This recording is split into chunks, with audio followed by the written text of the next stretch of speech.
त्वमेव बन्धुश्च सखा त्वमेव त्वमेव विद्या द्रविडं त्वमेव त्वमेव सर्वं मम देव देवा। श्री गर्ग संहिता के गोलोक खंड का 18वां अध्याय। नंद, उपनंद और वृषभानुओं का परिचय तथा श्री कृष्ण की मृद भक्षण लीला। श्री नारद जी कहते हैं, मिथिलेश्वर गोपांगनाओं के घरों में विचरते और माखन चोरी की लीला करते हुए नवकंज लोचन मनोहर श्याम रूपधारी श्री कृष्ण बालचंद्र जी की भांति बढ़ते और लोगों के चित्त चुराते हुए से व्रज में अद्भुत शोभा का विस्तार करने लगे।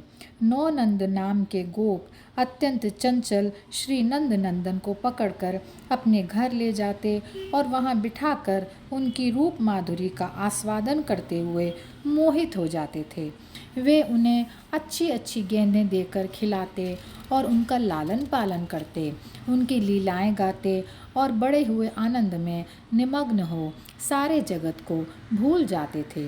राजा ने पूछा, देवर्षे, आप मुझसे 9 उपनंदों के नाम बताइए। वे सब बड़े सौभाग्यशाली थे। उनके पूर्व जन्म का परिचय दीजिए। वे पहले कौन थे जो इस भूतल पर अवतीर्ण हुए? उपनंदों के साथ ही 6 वृषभानुओं के भी मंगलमय कर्मों का वर्णन कीजिए। श्री नारद जी ने कहा, गय, विमल, श्रीश, श्रीधर, मंगलायन, मंगल, रंगवल्लीश, रंगोजी तथा देवनायक, ये 9 नंद कहे गए हैं जो व्रज के गोकुल में उत्पन्न हुए थे। वीतिहोत्र, अग्निभुक, सांब, श्रीकर, गोपति, श्रुत, व्रजेश, पावन तथा शांत, ये उपनंद कहे गए हैं। हे राजन, नीतिविद, मार्गद, शुक्ल, पतंग, दिव्यवाहन और गोपेष्ट, ये 6 वृषभानु हैं जिन्होंने व्रज में जन्म धारण किया था, जो गोलोक धाम में श्री कृष्णचंद्र के निकुंज द्वार पर रहकर हाथ में बेंत लिए पहरा देते थे। वे श्याम अंग वाले गोप व्रज में 9 नंद के नाम से विख्यात हुए। निकुंज में जो करोड़ों गायें हैं, उनके पालन में तत्पर मोरपंख और मुरली धारण करने वाले गोप यहाँ उपनंद कहे गए हैं। निकुंज दुर्ग की रक्षा के लिए जो दंड और पाश धारण किए हुए उसके 6 द्वारों पर रहा करते हैं, वे ही 6 गोप यहाँ 6 वृषभानु कहलाए। श्री कृष्ण की इच्छा से ही वे सब लोग गोलोक से भूतल पर उतरे हैं। उनके प्रभाव का वर्णन करने में चतुर्मुख ब्रह्मा जी भी समर्थ नहीं है। फिर मैं उनके महान अभ्युदयशाली सौभाग्य का कैसे वर्णन कर सकूंगा, जिनकी गोद में बैठकर बाल क्रीड़ा परायण श्री हरि सदा सुशोभित होते थे। एक दिन की बात है, यमुना के तट पर श्री हरि ने मिट्टी का आस्वादन किया।